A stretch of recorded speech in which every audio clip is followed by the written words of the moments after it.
souvent on est dessus. On prêche qu'on est dessus. On est dessus. Et le doute s'installe.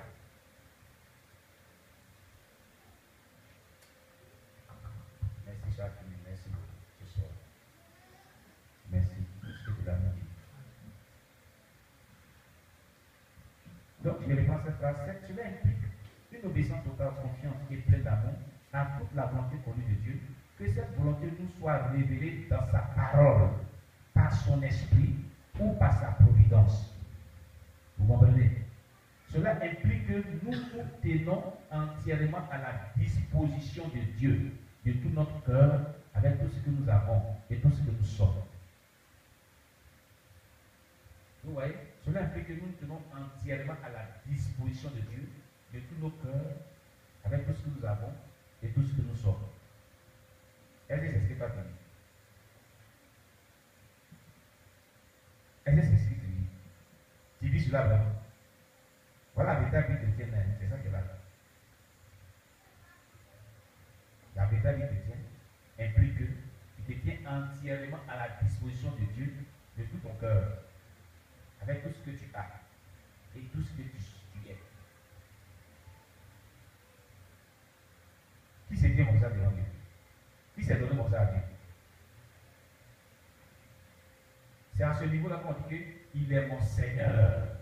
Parce qu'on avait défini dans l'église CPFP, le Seigneur, quand quelqu'un est Seigneur, il détient tout pouvoir sur la personne qui lui est assujettie. Il le gouverne. Il le gouverne et la personne qui lui est assujettie. La personne n'a pas de volonté. La personne est comme son esclave. Il règne sur la personne. Voilà ce que c'est qu'être Seigneur. Le mot Seigneur, on avait écrit ça.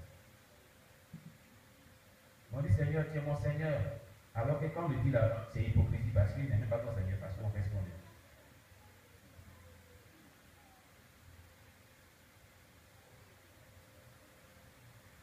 Quelqu'un me comprend bien ce soir?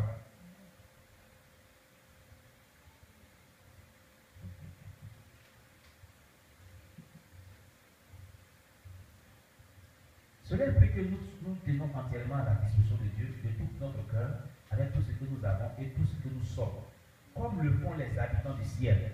Et voilà, c'est de la même manière que les habitants du ciel font. C'est ce qu'il a dit bien. Les habitants du ciel se tiennent à la disposition, les anges sont disposés pour Dieu 24 heures sur 24 heures. Tout ce qu'ils ont là, ils mettent à la disposition de Dieu. Tout ce qu'ils sont à la disposition de Dieu. Que ta volonté soit faite sur la terre comme dans le ciel. Si nous ne nous disposons pas comme de cette manière-là, on oublie le ciel. C'est déjà bien maintenant de comprendre.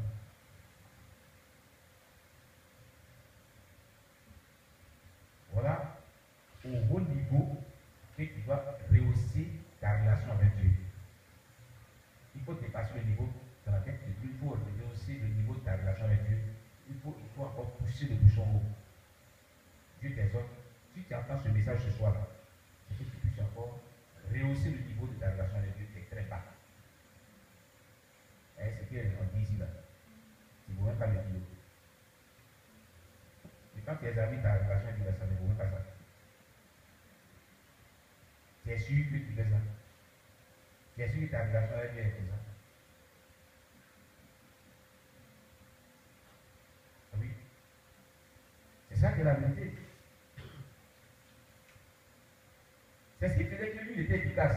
Un homme qui traverse une ville, et toute la ville, les gens pleurent sur les péchés. Il n'a rien dit, hein, sa présence sur le vent. Les gens pleurent sur les péchés. Ils se convertissent. Ils se convertissent, sont sauvés. Il est dans un train, le train traverse une ville, et les gens sont convertis. Il te regarde comme ça, tu pleures sur les péchés, tu te répands. Tu te donnes au Seigneur. C'est comme ça qu'il se traitait lui-même. C'est qu'il dit là, il a vécu cela. Voilà pourquoi chaque fois il était Dieu puissamment. Chaque fois il vient dans une vie, la gloire de Dieu éclaire toute la vie. On voit la gloire, on voit ça. Vous allez, dans ces églises, vous allez voir ça. On va arriver à la partie, je vais dire, vous allez voir. On va dire prêcher, on dit, la gloire de Dieu était perceptible dans l'œil, ça brillait sur la vie, la gloire de Dieu.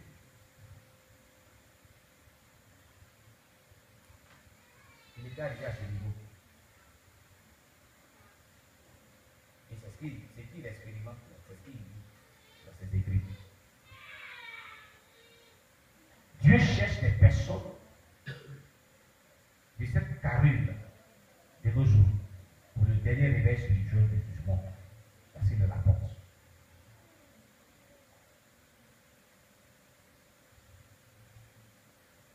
Le nom de celui dont on parle, c'est Charles Grandison Finet. L'ancien réguliariste Charles Finet. Voilà, Charles Finet. Que Dieu te bénisse. On a quelqu'un qui a posé une question. Salut, quel est le nom de celui dont tu parles? Charles Finet. Amen. C'est un réguliariste.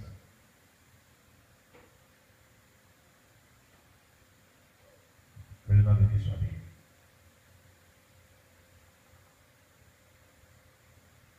Ce n'est pas la chrétienté clopin que nous avons l'habitude de faire. On n'est plus à ce niveau. Jésus revient bientôt. Dieu cherche des personnes qui vont se consacrer directement pour impacter l'humanité. Pour impacter l'humanité. Vous avez vu dans les chapitres précédents, il est rentré dans une manufacture où les jeunes gens qui travaillent dans la société de textile là, le regardaient avec frivolité. Les officiers ont commencé à pleurer sur les péchés. Tous ceux qui travaillaient dans la manufacture ont commencé à pleurer sur les péchés, ont commencé à les repentir. Le directeur est venu, il a commencé à pleurer sur les péchés. Il dit, bon, qu'est-ce qu'on va faire? Dégageons toutes les machines, ça va devenir l'église. Et c'est devenu l'église. Il n'a même pas prêché. Voilà des tels hommes que Dieu veut. Des tels chrétiens que Dieu veut. Des tels évangéliques que Dieu veut. Des personnes qui ne jouent pas avec la consécration. Des personnes qui se sanctifient. Des personnes qui cherchent la part de Dieu. Qui cherchent toujours à plaire à Dieu. D'une manière ou d'une autre. Ils sont intègres. Nous n'avons pas besoin des chrétiens présentés aujourd'hui. Nous n'avons pas besoin du réchauffé. C'est du réchauffé qu'on a aujourd'hui.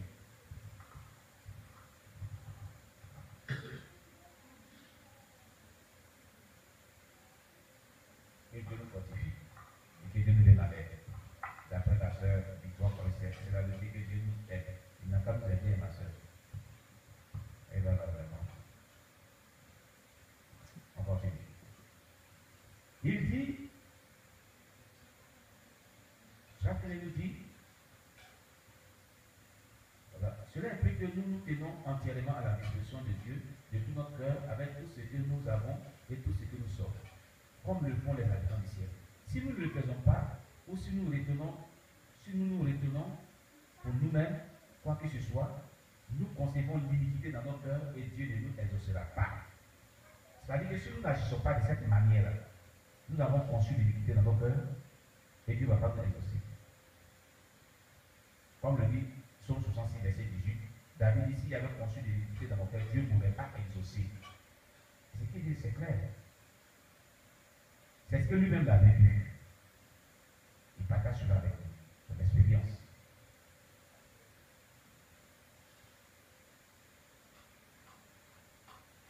Si nous faisons une telle prière avec sincérité, cela signifie que notre consécration à Dieu est totale et parfaite. La consécration que nous devons avoir avec Dieu doit être totale et parfaite. Regardez les mots qu'il y a en planche à filer. Quand on dit à Dieu que ta volonté soit faite sur la terre comme au ciel, pour faire cette prière-là, il faut que toi qui fais la prière-là, il faut que toi tu sois rassuré que ta consécration, elle est totale et elle est parfaite. Qu'est-ce que c'est qu'une consécration totale et parfaite?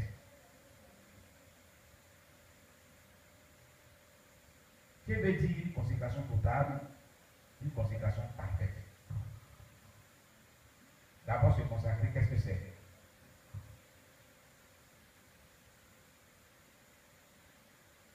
Qui veut dire se consacrer?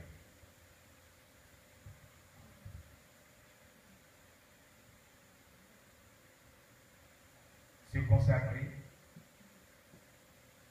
c'est se vouer à Dieu.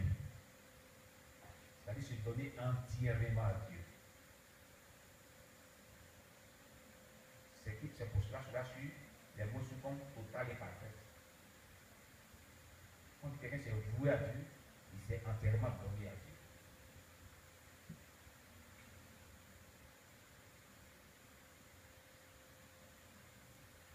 Amen. C'est sanctifié entièrement à Dieu. On s'appelle c'est sanctifié entièrement à Dieu. Tu te donnes à Dieu, tu n'as plus ta volonté. Tu vis comme un esclave. L'esclave n'a pas sa volonté. L'esclave n'a pas sa volonté. Il ne fait que la volonté de Dieu. De son maître. Avant de faire toute chose, il demande l'avis de son maître. Il ne fait rien sans l'approbation de son maître. Je vais donner un exemple. Voici un portable iPhone. S'il ne manipule pas, est-ce qu'il peut fonctionner? Le portable iPhone est comme l'esclave de ma main. Et ma main est comme le maître. Quand on appuie touche, il est exécuté. Voilà ce qu'on appelle la consécration totale. C'est ce que ça veut dire. Il ne fait rien que ce que Dieu lui fait. Il n'a pas sa volonté. Dans toutes les dimensions, dans tous les domaines de la vie. Voilà. Que Dieu nous bénisse.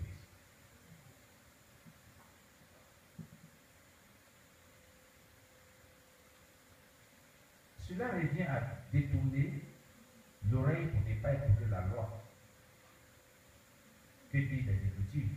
Si quelqu'un détourne l'oreille pour ne pas écouter la loi, sa prière même est une abomination, selon Proverbe 28, verset 9. Est-ce que les chrétiens comprennent cela? Est-ce que les chrétiens comprennent ce fait-là?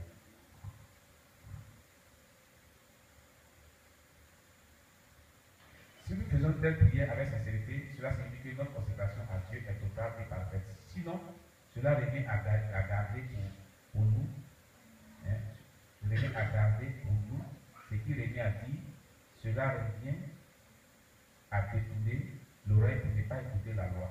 Que disent les Écritures? Si quelqu'un détourne l'oreille pour ne pas écouter la loi, sa prière même est une abomination. Proverbe 28, verset 9. Est-ce que les chrétiens comprennent cela?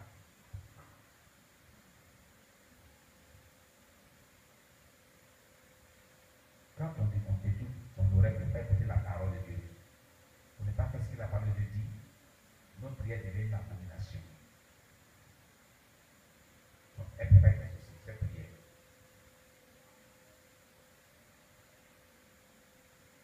Ce qui est vrai à propos de ces deux prières est vrai pour toutes les prières. Il y a deux prières qu'on a dit, non? Notre Père qui est aux cieux, que ta volonté soit faite sur la terre comme au ciel, que ton règne vienne. Tu vois ça? Non, ouais. Ok, là. Il a sauté. Il a oublié. Il a tout mis dans la tête. Quelqu'un qui m'aide n'a qu'à m'aider. Voilà. Moi, j'étais bon catholique, là, j'ai oublié tout ça. C'est notre Père qui est au ciel. Que ton règne vienne. Voilà. Que ta volonté soit faite sur la terre comme au ciel. Donne-nous aujourd'hui notre Père continu. C'est ça, non? Pardonne-nous au moins, etc. Bon, c'est pas le reste qui n'importe. Chaque dit, notre Père qui est au ciel.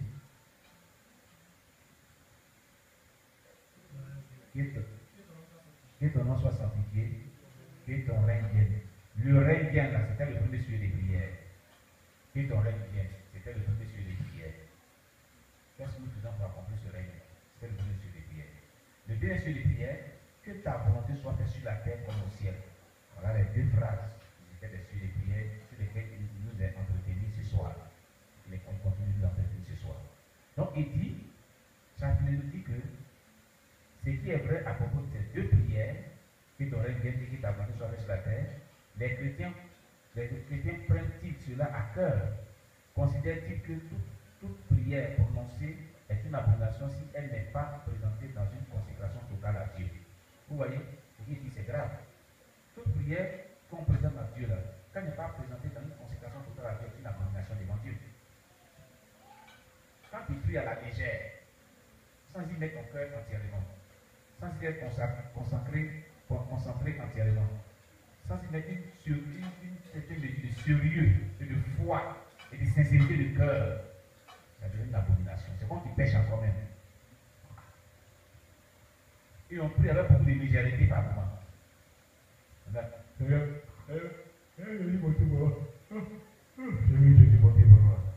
Tu as vaincu Jésus. Comment Jésus fait du vaincu?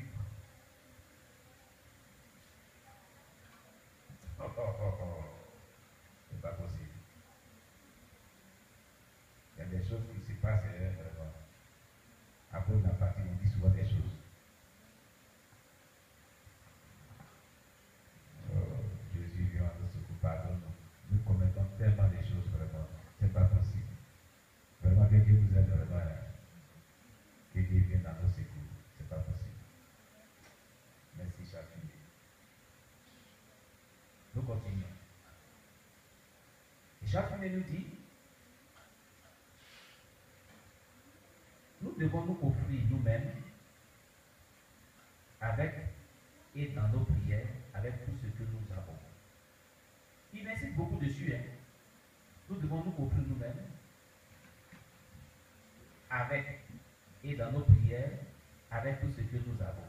Où est-ce qu'il dit chaque nuit?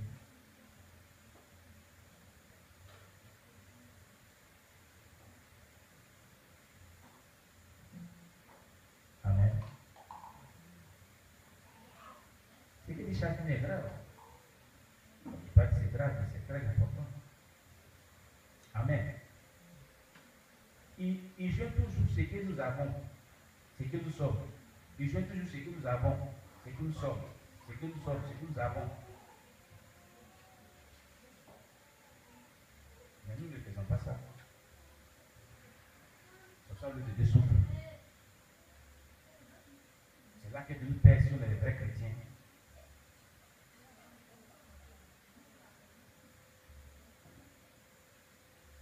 Et Dieu nous vienne à l'aide.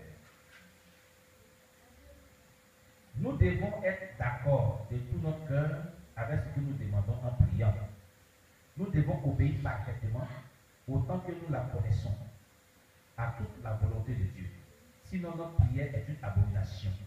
Quel usage terriblement profane fait-on de notre Père dans les prières publiques ou personnelles? On entend des hommes et des femmes dire négligemment de notre Père, que ton règne vienne, que ta volonté soit faite sur la terre comme elle est au ciel, alors que leur vie n'est absolument pas en accord avec la volonté révélée de Dieu sur la terre. C'est choquant et révoltant. On entend des hommes dire que ton règne vienne, alors qu'il est évident qu'ils ne consentent presque aucun sacrifice pour étendre ce royaume. Ce n'est qu'une imprudente démonstration d'hypocrisie. Ces prières ne sont pas des prières victorieuses. Déclare chaque. Vous voyez ce qu'il dit là? Et c'est la vérité. Des femmes, des hommes, des jeunes, notre Père qui est dans le ciel, tout ton nom, et que ton règne vienne, que ta volonté soit faite, et puis on ne consent aucun effort pour que le règne de Dieu vienne. On ne contribue pas à l'avancement de l'œuvre de Dieu. C'est de ça qu'il veut parler. On ne soutient pas l'œuvre de Dieu financièrement. Pendant qu'on a les moyens, on peut le faire. C'est de ça qu'il veut parler ici. Quand il dit avec tout ce que nous avons, il vient à la pour les 5 pas. On ne soutient pas l'œuvre de Dieu avec nos dîmes, nos offrandes. Et les pasteurs sont obligés de faire la police, comme je l'avais dit la dernière fois. Et c'est les chrétiens qui font ça. Si chacun respecte son engagement là, chacun au pays, il joue son rôle, il n'y a pas de problème. Il ne faut pas faire la police à quelqu'un. C'est ça qui est la vérité aussi.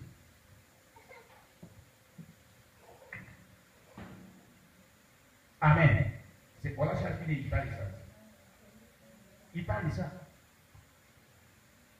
Un homme qui est un évangile très puissant, il parle de ça. Il dit c'est de l'hypocrisie.